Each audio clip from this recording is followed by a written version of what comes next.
नमस्कार, आपलं स्वागत आहे बांगडेकर मशिनरीमध्ये. आणि आज आपण बघणार आहे 3 HP दाल मिल. मिनी दाल मिलचा मॉडेल आहे हा. यामध्ये आपण 14 इंची आटा चक्की देतो आहे अशा प्रकारे.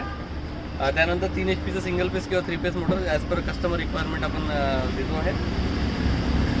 अशा प्रकारे या मॉडेलची डिझाईन केलेलं आहे. आटा इथे 14 इंची आटा चक्की, त्यानंतर खाली मोटर, बेल्ट, ग्रिल आणि सायक्लॉन.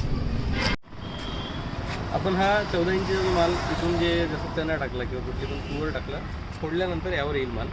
इथे फोडल्यानंतर जो तुकडा आहे तो खाली पडेल, जो आणि जसं पोल आहे, दूड आहे, बरोबर, ते सर्व ह्या सायक्लॉननी तुम्हाला इथे कलेक्ट होईल. अशा प्रकारे याचा डिझाईन आहे. 3 आउटलेट्स आहे. हा फर्स्ट आउटलेट, यामधून तुमचा मेन मटेरियल म्हणजे जो डाळ आहे, जी प्युअर डाळ असेल ती येईल. ठीक आहे. त्यानंतर तो माल मशीननी फोडला नाही, सगळे चणे टाकले आपण आणि चणे फोडले नाही सपोज, तर ते जसे तसे तुम्हाला इथून मिळतील ह्या आउटलेटमधून. त्यानंतर जो खंड राहील बारीक तुरी यामधला तो किंवा पावडर तो ह्यामधून मिळेल तुम्हाला. अशा प्रकारे. तर आपण ह्या मशीनचा आता डेमो व्हिडिओ बघूया.